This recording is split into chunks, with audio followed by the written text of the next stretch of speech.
तो कैलाश विजयवर्गीय के इस विवादित बयान के बाद कांग्रेस लगातार उन पर जुबानी हमला कर रही है। इसी कड़ी में कांग्रेस नेता राशिद अलवी ने विजयवर्गीय को नैतिकता का पाठ नहीं पढ़ाने की नसीहत दी। एक तो किसी को ये इख्तियार नहीं है कि महिलाओं के सामने कोई लक्ष्मण रेखा खींचे, लेकिन अगर इस तरीके की बात मानी भी जाए तो जो रावण का हशर हुआ था वही हशर उन लोगों का होगा जो इस तरीके की महिलाओं के साथ ज्यादती करेंगे।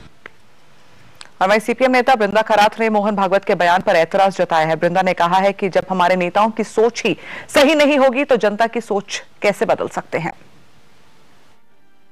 आरएसएस की ये मानसिकता है, हिंदुस्तान और भारत में जो हकीकत है उससे नजर मोड़कर वो केवल किसी और को दोषी ठहराना चाहते हैं। तो ये गलत मानसिकता है, क्योंकि अगर ये मानसिकता नेताओं की होती है तो जो अपराधी हैं वो बच जाएंगे, और जो गांव में या ग्रामीण क्षेत्र में जो संपन्न वर्गों ने जो दलित और आदिवासी औरतों के साथ किया है, इस प्रकार के बयान से उनको बल मिलता है। तो ऐसे बयान तो हम सोचते हैं कि नहीं होना चाहिए।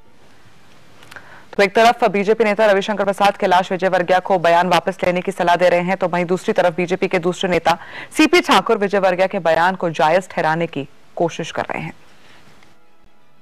कटाक्ष है, अगर उन्होंने किया तो कटाक्ष है, लेकिन अब हम देखे नहीं कि किस परिप्रेक्ष्य में क्या वो बोले हैं, वो नहीं देखे हैं। लेकिन इसमें ये देशव्यापी जो समस्या हो गई है, इस समस्या को सबको लोगों को सोच समझ के विचार करना चाहिए। ऐसा नहीं कि दिल्ली की घटना घट गई, बहुत दुखद घटना थी, लेकिन उसके बाद ही खत्म हो गया, सो भी नहीं। रोजे देख रहे हैं, आज वो देखे कि ट्रेन में से लड़की कूद गई, और तो ये समस्या क्यों हो रहा है, इतना क्यों ज्यादा हो गया, इस सब पर विचार करने की आवश्यकता है। वहीं सामाजिक कार्यकर्ता रंजना कुमारी ने तो कैलाश विजयवर्गीय का बीजेपी की प्राथमिक सदस्यता से इस्तीफे देने की मांग भी कर डाली है। जिस तरह की गैर जिम्मेदाराना बयान खास तौर से एक मंत्री की पद पर बैठे हुए मध्य प्रदेश के मंत्री ने कहा है, वो बहुत ही अफसोस की बात है। और इस बात का संज्ञान भारतीय जनता पार्टी को लेना चाहिए कि उन रावणों का क्या होगा जो जिस तरह से औरतों पर हमला कर रहे हैं, और जिस तरह से औरत की अस्मिता आज खतरे में है, और औरत की अस्मिता के साथ साथ आज देश की अस्मिता खतरे में है, क्योंकि पूरी दुनिया आज हिंदुस्तान के लिए शर्म कर रही है।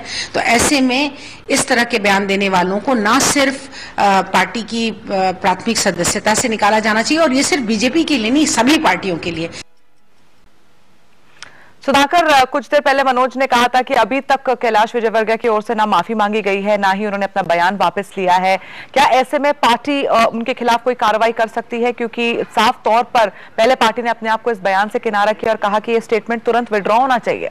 ना निश्चित रूप से इस बात का तो कतई किसी को भी गलतफहमी नहीं होनी चाहिए कि उनके इस बयान को लेकर के बीजेपी कोई सख्त कार्रवाई करने जा रही है। सिर्फ वो अपना मुंह छुपाने वाली बात थी कि इस तरह से मीडिया में आकर के एक जिम्मेदार आदमी को, बड़े प्रवक्ता को बयान देना था कि हमने इस तरह की कार्रवाई करने की बात की है, को निंदा करें, अपना जो बयान है उसको वापस लें।